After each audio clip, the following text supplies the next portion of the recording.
And now it's time for Bum Reviews with Chester A. Bum. Tonight's review, Muppets Most Wanted. Oh my god, this is the greatest movie I've ever seen in my life! Spoilers, yay! There's this frog named Constantine, who apparently is so evil they named him after a bad Keanu Reeves movie. And the bad news is he looks exactly like another frog! Garrison Keillor. But also Kermit! Oh my god, what are the odds of that happening? Except in The Prince and the Pauper, Ernest Goes to Jail, and 100% of every 80s and 90s cartoons that ever came out. So Constantine teams up with Ricky Gervais, who has the diabolical plan of doing his humor once without pissing people off, or as he likes to call it, the Emmys Take Two, and they plan to take Kermit and replace him with Constantine. Why? So they can use their world tour as a cover to spend lots of money to get lots of reviews and pack the seats to steal lots of money, which apparently they already have. Oh no! What are the Muppets gonna do? Well, I'm gonna take a wild guess and say a lot of fourth wall jokes. Hey, did you know that we're Muppets and we're in a Muppet movie? Why, yes I did!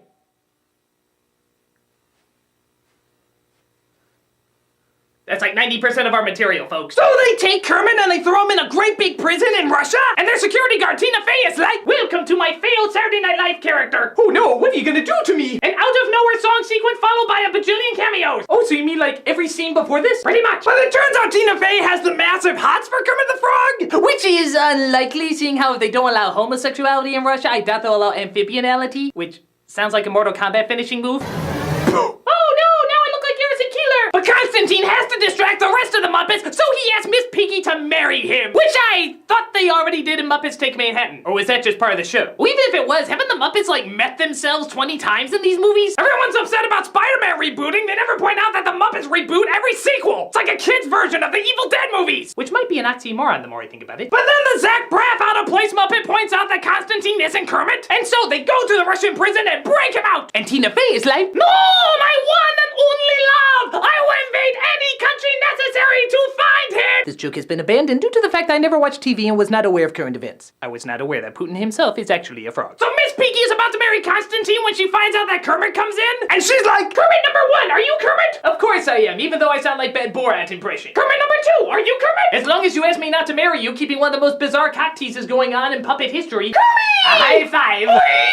So it looks like the day is saved, but then evil Tina Fey comes in. "I am here to be tagged on threat. We'll fight you with our obvious moral lesson. Will it be dragged out past 4 minutes? Isn't it always? Oh, maybe Russia can find it in its heart to have compassion and kindness for all of God's living creatures." Again, totally didn't watch any TV recently. They can be hilarious, as Rocky IV was supposed to be a comedy. So the Muppets do one more show in Russia. All the cameos are horribly CG'd on a wall, and nobody ever questions what happened to Jason Segel or Amy Adams. Hooray! So this Muppet movie was really funny. It's like the first one had a lot of heart like the first Muppet movie, and this one had a lot of jokes like the second Muppet movie, which means the third Muppet movie should probably be mediocre. Then they'll start ripping off literary classics, destroy the franchise by going into space, pour dirt in the grave with horrible TV specials, make a comeback on YouTube, and then it all starts over again. Wow, I think I just figured out what the Rainbow Connection is. The lovers, the dreamers, and repeats. Hey, as long as you use that Tim Curry Muppet again, I'm set. You mean that wasn't a Muppet? I will never believe that. This is Chester A. Bum saying, change! You got change! Oh, come on, help a guy out, will ya? Come on, change! Come on, I can get some celebrity cameos! Pauly Shore usually asks me for money.